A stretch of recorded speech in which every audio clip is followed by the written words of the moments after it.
Assalamualaikum warahmatullahi wabarakatuh.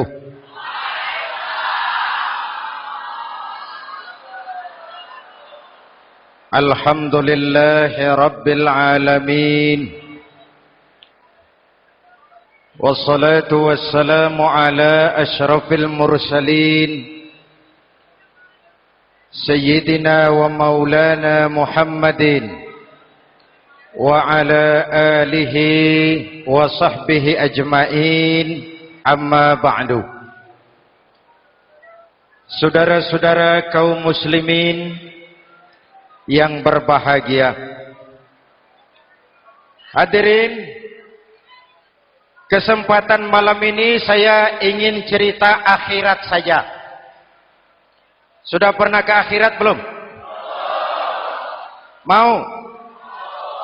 Kalau mau saya daftar, besok berangkat.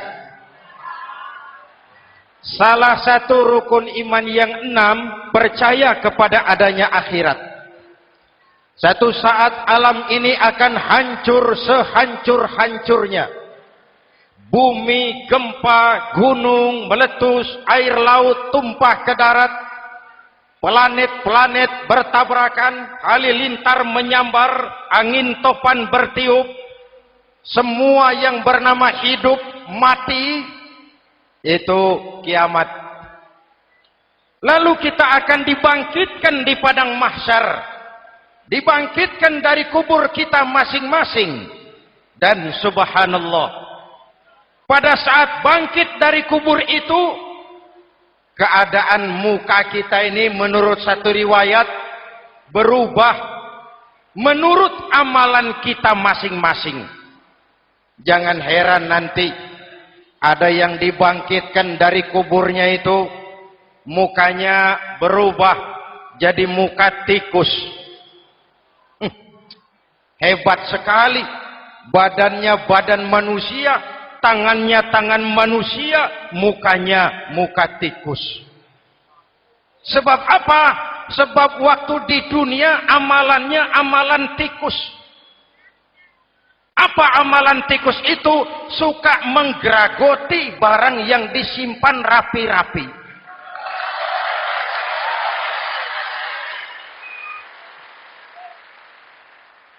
Itu nanti koruptor-koruptor yang menggeragoti uang rakyat, itu nanti bangkit mukanya muka tikus. Saudara lihat, oh ini yang geragoti uang rakyat mukanya muka tikus.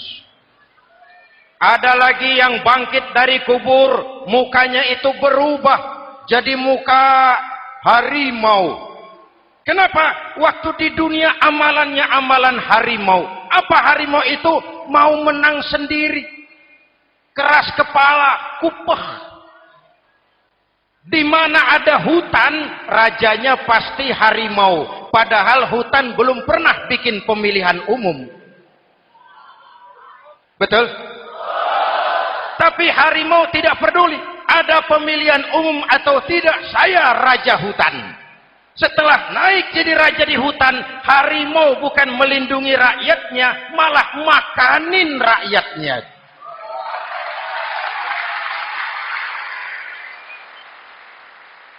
Orang-orang yang mau benar sendiri.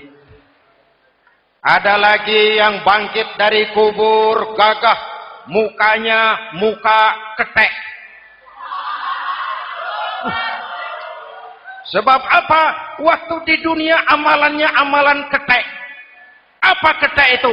Rakus, serakah, tamak.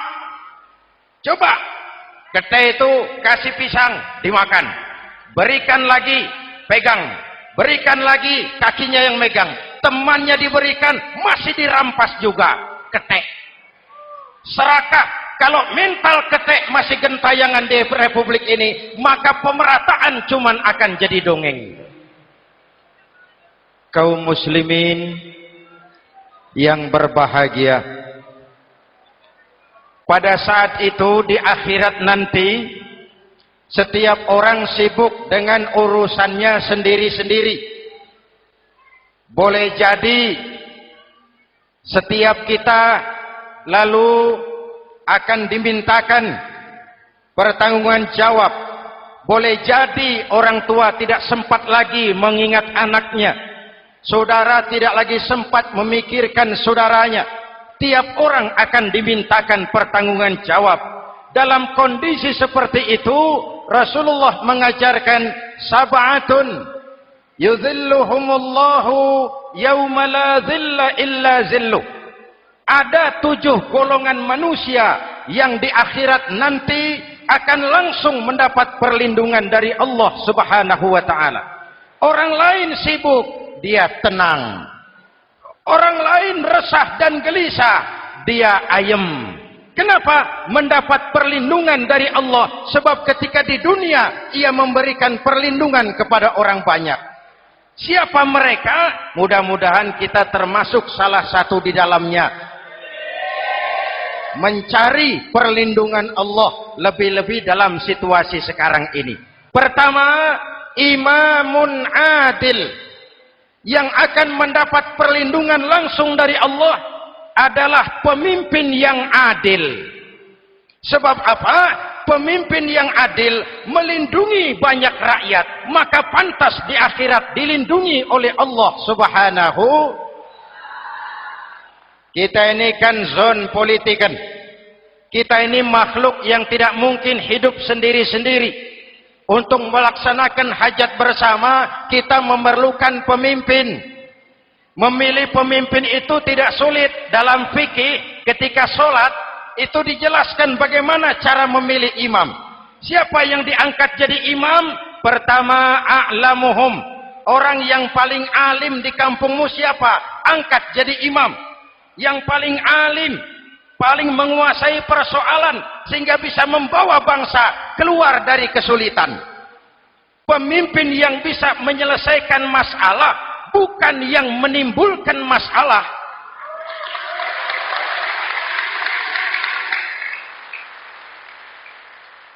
Apalagi kalau pemimpinnya jadi masalah, bagian dari masalah. Ini namanya pengurus jadi urusan.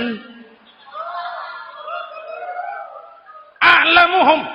Pak, di kampung saya ada 2 orang, alimnya sama. Yang mana yang jadi imam?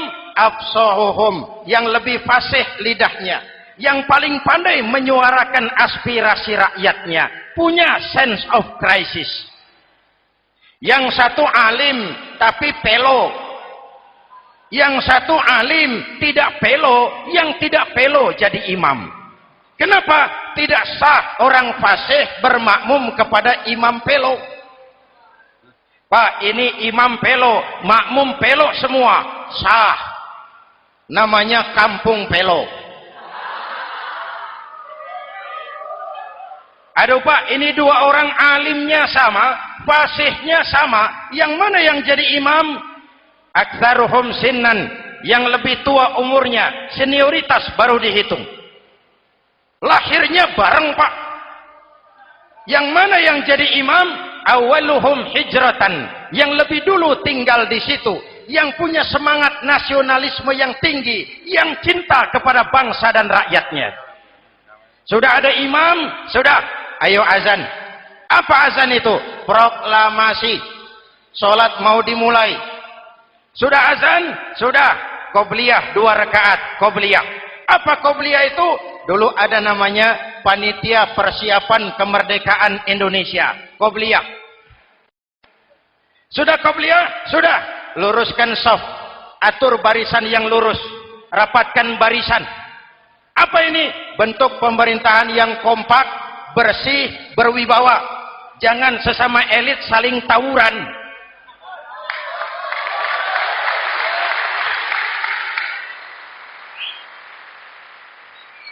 Luruskan shaf. Lalu shaf yang terdepan hendaknya diisi orang yang sedikit alim. Tidak perlu alim betul, sedikit alim. Maksudnya apa? Kalau imam keliru dia bisa tegur. Kalau imam salah dia bisa tegur. Kalau imam batal dia bisa gantikan. Ini wakil-wakil makmum. DPR, DPRD. wakil-wakil makmum. Sudah, ayo imam pimpin sholat. Sepakati dulu kita mau sholat apa, rakaatnya berapa, surah yang mau dibaca apa, pakai sujud tilawah apa tidak, supaya makmum tidak kaget-kagetan. Rakyat harus dikasih tahu pemimpinnya mau kemana, visinya apa, supaya makmum ikutnya ikhlas. Jelas? Hadirin yang saya hormati, kita memerlukan pemimpin yang adil, yang menaungi rakyatnya, sehingga dengan demikian nanti mereka akan dinaungi langsung oleh Allah Subhanahu. Mudah-mudahan Allah memberikan kepada kita rakyat dan bangsa Indonesia ini pemimpin yang adil. Saya yakin perjalanan waktu akan mengantarkan kita di mana orang-orang akan terbuka topengnya, sehingga akan jelas mana pembela rakyat, mana penyengsara rakyat.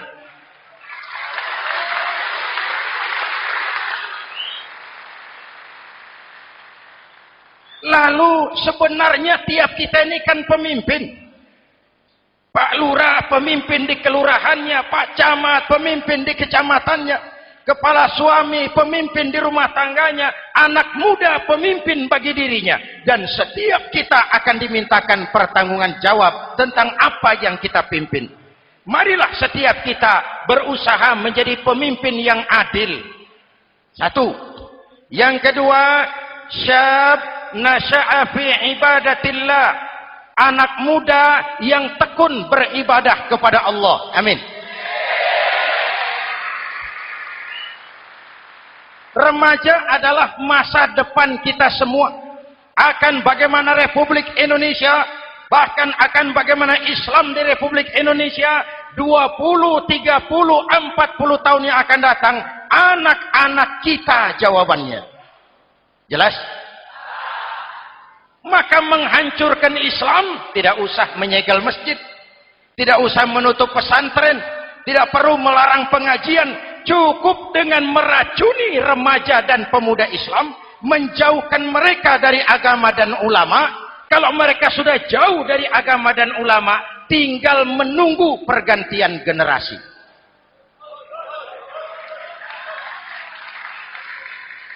Maaf, kalau yang sudah 60 tahun ke atas, itu saya anggap angkatan selamat. Generasi tanda seru. Insya Allah mantap akidahnya, tidak goyah imannya. Tapi yang 30 tahun ke bawah, adik-adik saya ini, the next generation, kalian yang jadi pilot project. Remaja-remaja Islam, kalau mau jadi remaja dan pemuda modern, jangan dekat-dekat ke masjid kuno. Masjid khusus 70 tahun ke atas. Baca Quran kampungan, ngaji urusan akhirat. Seiring dengan itu, modernisasi diartikan dengan westernisasi. Kau tidak bisa jadi pemuda modern kalau semua yang datang dari barat belum kau telan mentah-mentah. Kau harus bisa bergaul seperti orang barat, berpakaian seperti orang barat, berumah tangga seperti orang barat, makan minum seperti orang barat. Kalau nyanyi lagunya lagu barat yang orang lain nggak ngerti, kamu juga nggak tahu. Mengalirlah narkoba dalam segala bentuknya. Maka muncullah generasi-generasi santai, generasi-generasi salon yang mencoba mencari pelarian hanya dengan kesenangan sesaat, tapi menghancurkan masa depan yang pasti.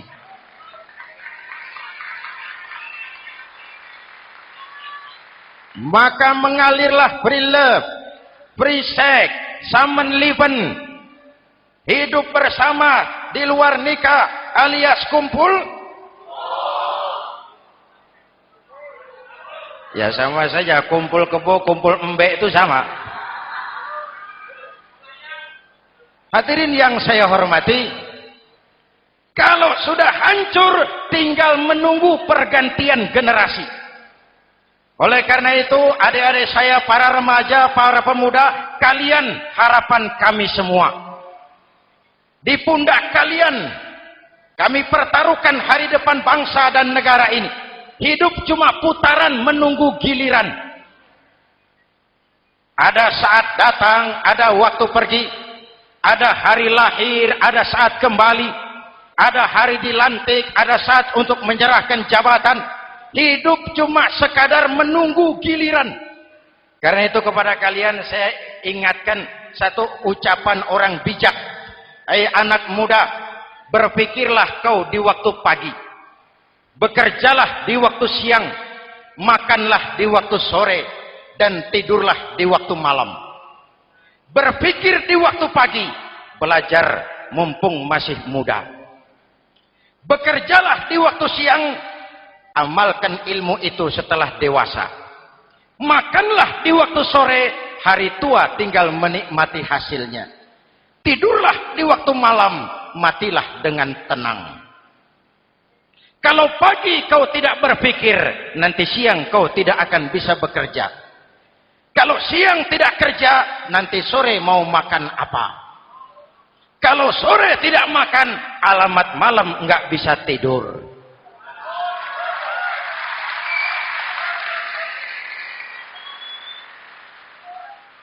Kalau waktu remaja, waktu muda maunya santai-santai saja, dewasanya bingung. Kalau dewasanya bingung, hari tua terlunta-lunta. Kalau hari tua terlunta-lunta, matinya menteleng. Maka lebih baik makan singkong betulan daripada makan roti mimpi. Ayo, makan singkong betulan, makan roti mimpi, lebih bagus mana? Lebih bagus makan roti betulan. Kalau perlu, lebih baik sekolah sambil dagang koran, sekolah sambil parkir mobil, sekolah sambil semir sepatu, daripada petatang peteteng tanpa prospek hari depan yang ada artinya.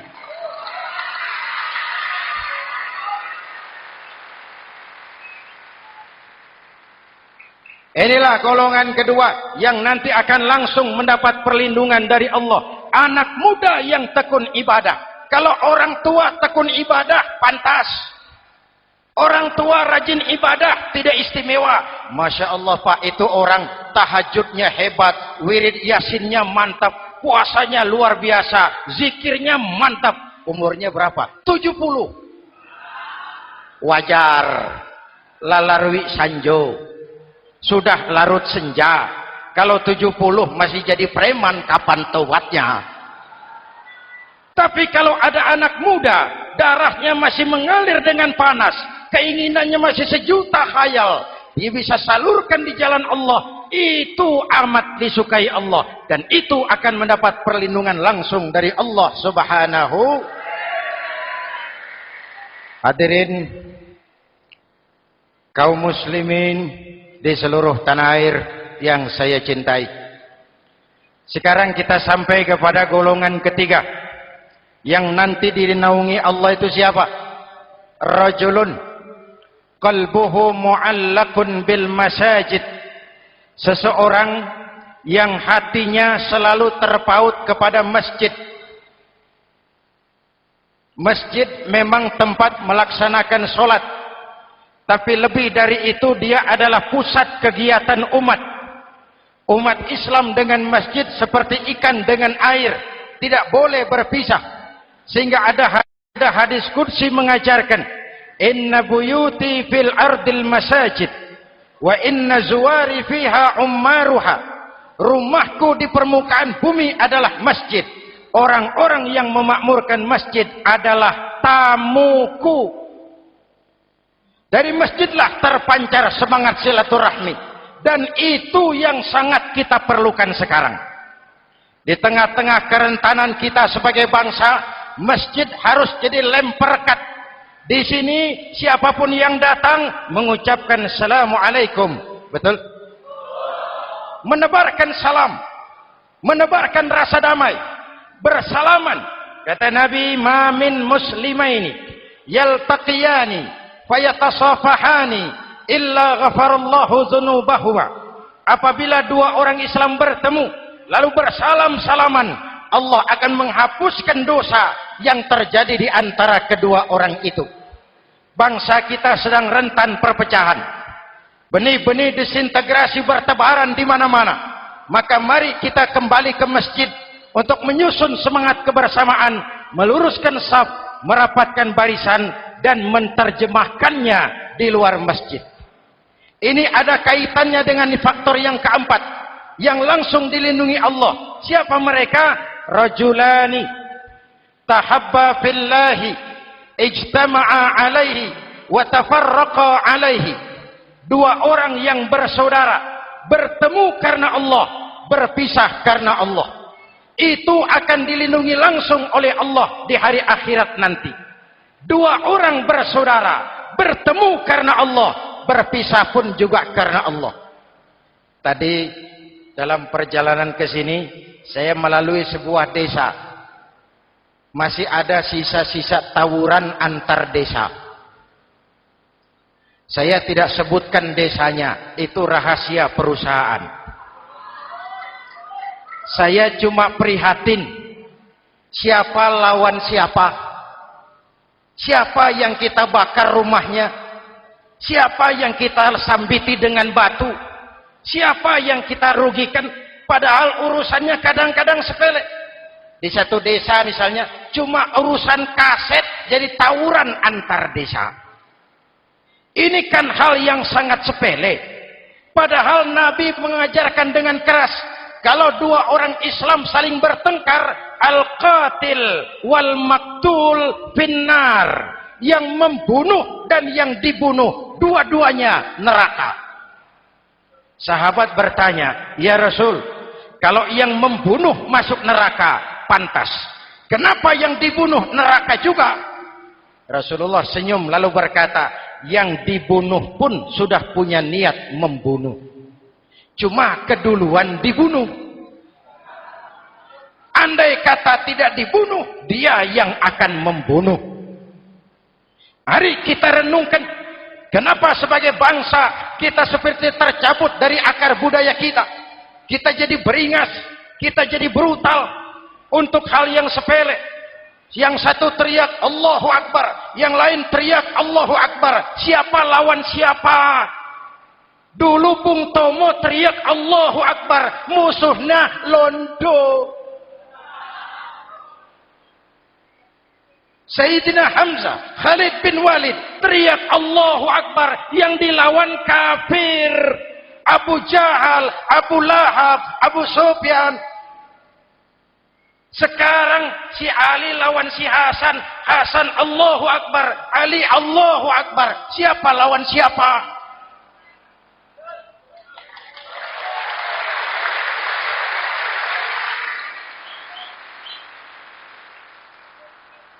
Kenapa kita jadi begitu mudah menggunakan nama Tuhan untuk melampiaskan ambisi pribadi?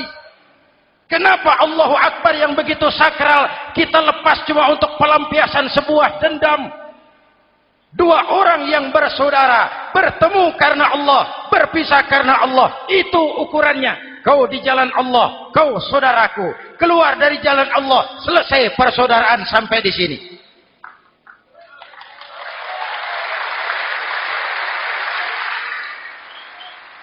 Hadirin, lewat mimbar ini saya kembali menekankan, mari kita pelihara kerukunan. Pertama, rukun antar umat seagama. Sesama muslim harus bersatu. Yuk, kita rukun yuk. Kita kompak yuk. Kita bersatu yuk.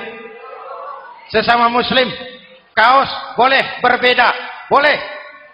Jaket boleh tidak sama, silakan. Paham politik boleh berbeda, boleh. Kau lewat sana, saya lewat sini, nanti kita ketemu di sana. Betul? Mari lapang dada menerima perbedaan, tetapi mengarah kepada satu tujuan yang sama. Walaupun bineka, kita ini tunggal. Seperti dilatih di masjid ini.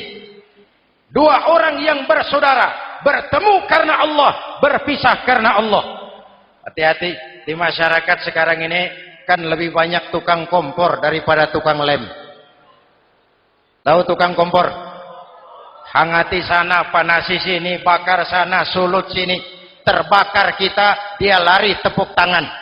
Udah capek kita rakyat diobok-obok, udah capek kita rakyat dialamatkan, dijadikan address. Semua kalau pidato demi rakyat, untuk rakyat, buat rakyat, padahal nggak pernah kenal sama rakyat. Kita cuma jadi alamat. Mari kita kokohkan akar kebersamaan. Kita sama-sama anak Ibu Pertiwi. Di negeri ini kita dilahirkan. Air negeri ini yang kita minum, udara negeri ini yang kita hirup. Kalian remaja, kalian pemuda lebih bertanggung jawab karena kalian anak Ibu Pertiwi. Hadirin yang saya hormati, maka tetaplah jaga semangat kebersamaan. Ini yang keempat. Yang kelima, rajulun zakarallaha khalian fafadat ainahu. Seseorang yang mengingat Allah dalam kesunyian lalu berlinang air matanya. Tengah malam, dikala orang sedang tidur, dia bangun munajat, gemersik tikar tersentuh tangan, laksana lambaian tangan malaikat maut datang hendak merenggut nyawa. Terbayang dosa yang pernah dia kerjakan, air mata berurai membasahi pipi tanpa terasa. Orang yang munajat semacam itu nanti langsung mendapat perlindungan dari Allah Subhanahu. Saya pernah baca hadis qudsi, merinding bulu kuduk saya mendengar hadis qudsi ini. Terbayang Indonesia saya, Indonesiaku, Indonesiamu, Indonesia kita semua. Apa kata Allah dalam hadis qudsi? Inni la ahammu bi'azabi ibadi. Kadang-kadang aku muak melihat tingkah laku manusia. Aku kepengen turunkan azab. Kalau azab turun di bumi, kita sudah merasakan banjir di mana-mana. Manado banjir, Sumatera Barat banjir, Jambi banjir, Bengkulu,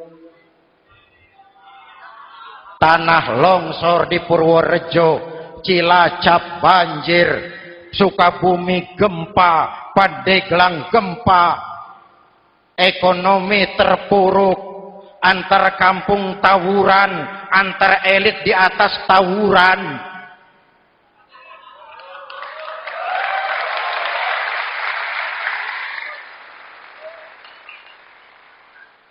Hutang numpuk. 40% APBN kita ini sekarang cuma untuk bayar hutang. Itu pun dengan asumsi dolar 7.000, 9.000, artinya sekitar 50% APBN kita untuk bayar hutang. Untungnya sekarang ini yang agak menolong, harga minyak membaik di pasaran internasional. Hadirin yang saya hormati, ini lagi ngomong apa saya sih? Aku pengen turunkan azab, tetapi kata Allah, ketika aku melihat orang-orang tua yang sujud di keheningan malam, bayi-bayi tanpa dosa masih menyujud. Ada hadis qudsi mengajarkan, inna buyuti fil ardil masajid wa inna zuwari fiha ummaruha. Rumahku di permukaan bumi adalah masjid. Orang-orang yang memakmurkan masjid adalah tamuku. Dari masjidlah terpancar semangat silaturahmi. Dan itu yang sangat kita perlukan sekarang. Di tengah-tengah kerentanan kita sebagai bangsa, masjid harus jadi lem perekat.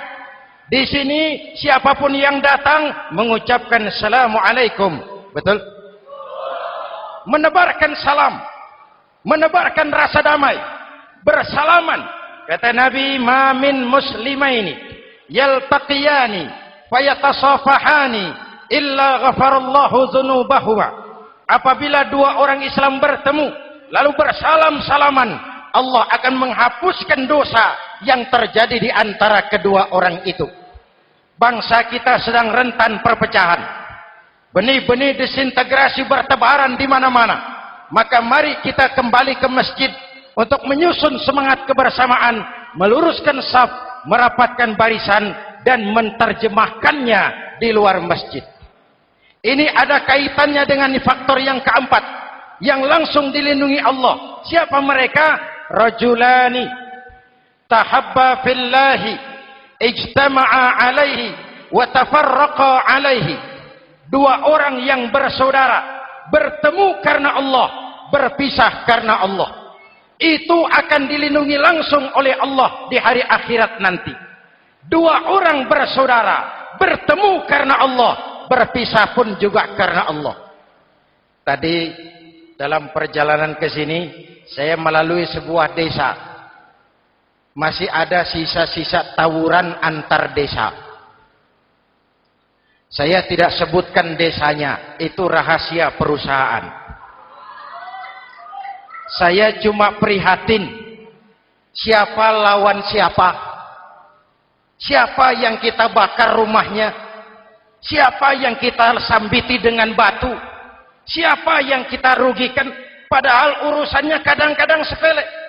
Di satu desa misalnya, cuma urusan kaset jadi tawuran antar desa. Ini kan hal yang sangat sepele, padahal Nabi mengajarkan dengan keras, kalau dua orang Islam saling bertengkar, al-qatil wal maktul finnar, yang membunuh dan yang dibunuh, dua-duanya neraka. Sahabat bertanya, ya Rasul, kalau yang membunuh masuk neraka, pantas. Kenapa yang dibunuh neraka juga? Rasulullah senyum lalu berkata, yang dibunuh pun sudah punya niat membunuh. Cuma keduluan dibunuh. Andai kata tidak dibunuh, dia yang akan membunuh. Mari kita renungkan, kenapa sebagai bangsa kita seperti tercabut dari akar budaya kita. Kita jadi beringas, kita jadi brutal untuk hal yang sepele. Yang satu teriak Allahu Akbar, yang lain teriak Allahu Akbar. Siapa lawan siapa? Dulu Bung Tomo teriak Allahu Akbar, musuhnya londo. Sayyidina Hamzah, Khalid bin Walid teriak Allahu Akbar, yang dilawan kafir. Abu Jahal, Abu Lahab, Abu Sufyan.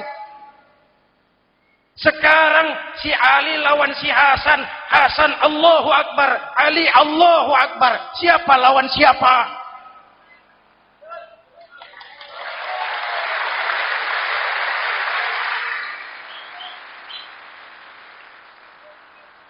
Kenapa kita jadi begitu mudah menggunakan nama Tuhan untuk melampiaskan ambisi pribadi? Kenapa Allahu Akbar yang begitu sakral kita lepas cuma untuk pelampiasan sebuah dendam? Dua orang yang bersaudara, bertemu karena Allah, berpisah karena Allah. Itu ukurannya. Kau di jalan Allah, kau saudaraku. Keluar dari jalan Allah, selesai persaudaraan sampai di sini.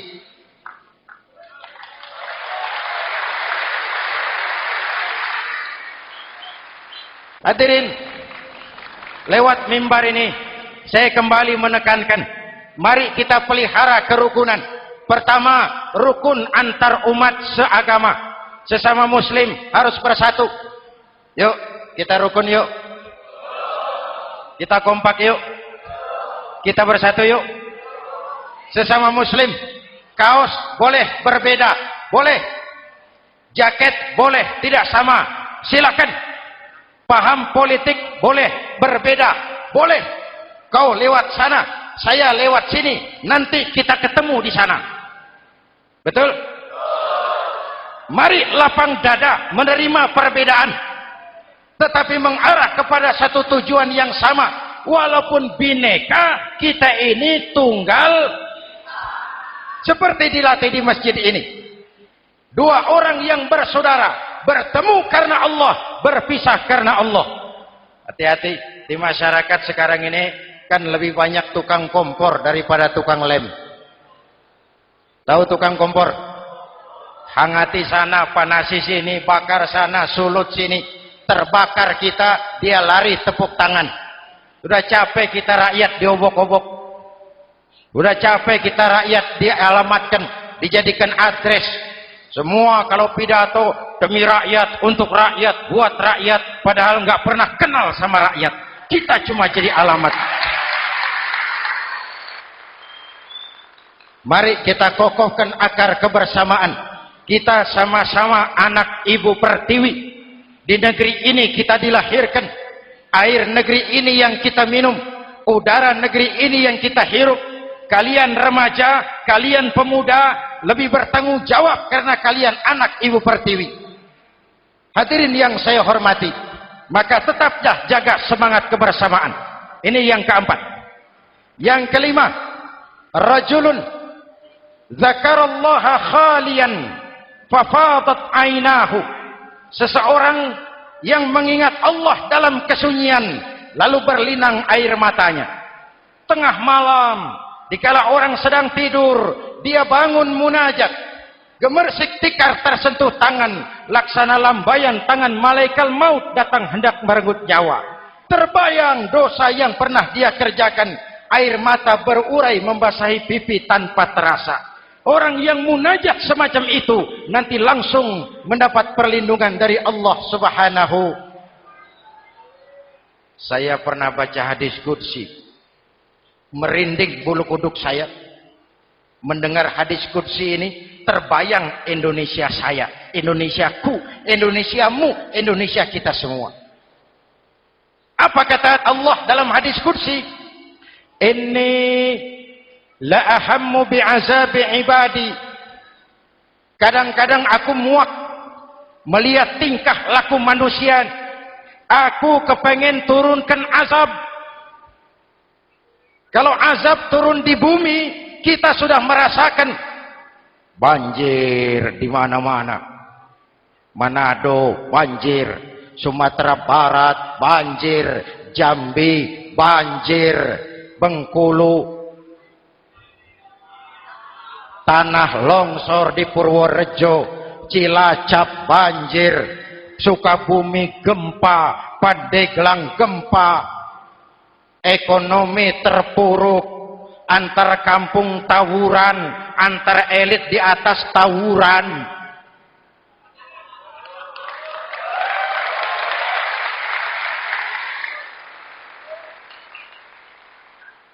Hutang numpuk. 40% APBN kita ini sekarang cuma untuk bayar hutang. Itu pun dengan asumsi dolar 7.000, 9.000, artinya sekitar 50% APBN kita untuk bayar hutang. Untungnya sekarang ini yang agak menolong, harga minyak membaik di pasaran internasional. Hadirin yang saya hormati, ini lagi ngomong apa saya sih? Aku pengen turunkan azab, tetapi kata Allah, ketika aku melihat orang-orang tua yang sujud di keheningan malam, bayi-bayi tanpa dosa masih menyusu, binatang ternak melata mencari makan, murkaku surut, azab aku tarik kembali. Ayo renungkan hadis ini. Allah mau marah nggak jadi, azab ditarik, kesulitan diangkat, pertolongan datang, ada yang meredam murka Allah. Allah mau marah nggak jadi. Kenapa? Orang-orang tua yang tengah malam sujud sambil berlinang air mata, itu yang meredam murka Allah. Yang ikhlas menangis kepada Allah, bukan menangis berdasarkan pesanan. Ini kan sekarang apa yang nggak bisa dipesan? Istighosah pesanan, demo pesanan, 10.000 berangkat.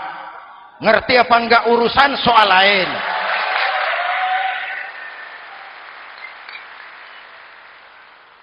Jadi bukan demonstran, pekerja demo.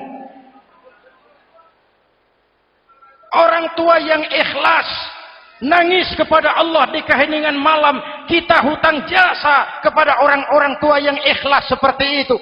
Itu yang menjaga keselamatan bangsa. Allah mau murka nggak jadi. sepanjang masih banyak orang-orang tua yang sujud di tengah malam. Amin. Yang kedua, bayi tanpa dosa masih menyusu. Tanpa dosa. Binatang melata mencari makan. Sekarang bagaimana kesulitan gak mau panjang. Mengamalkan hadisnya terbalik. Yang disuruh itu orang tua tengah malam sujud. Bayi tanpa dosa nyusu. Sekarang ini orang tua tengah malam nyusu. Bayi tanpa dosa dibuang ke tempat sampah. Akibat pergaulan bebas, bayi tanpa dosa dibuang ke tempat sampah. Orang tua tengah malam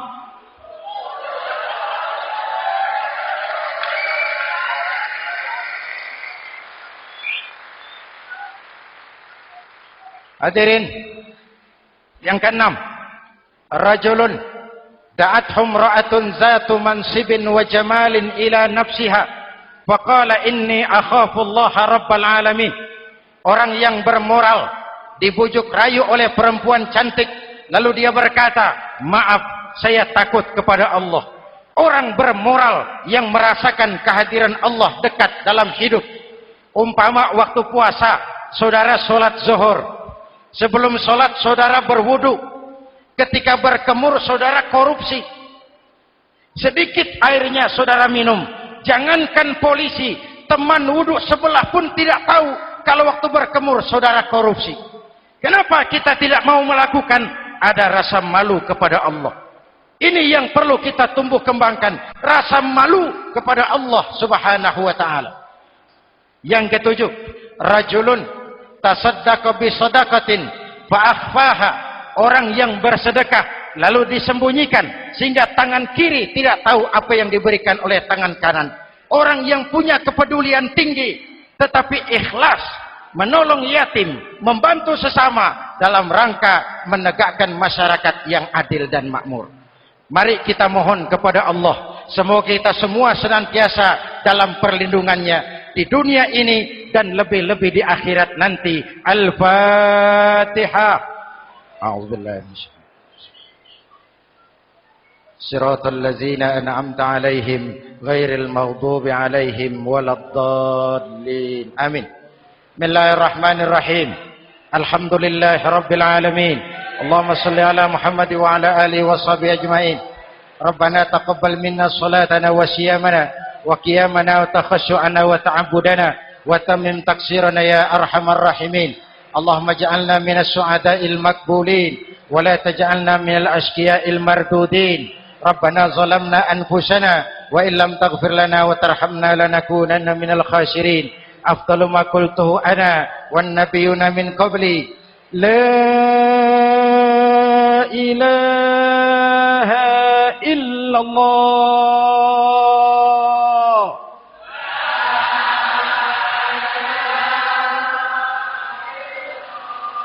La ilaha illallah.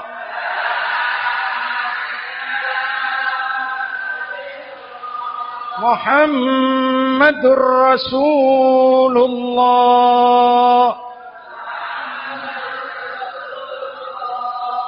Kalimatu haqqin 'alaiha nahya wa 'alaiha namut wa 'alaiha nub'atsu insyaallah minal aminin. Wa akhiru da'wana alhamdulillahi rabbil alamin. Assalamualaikum warahmatullahi wabarakatuh.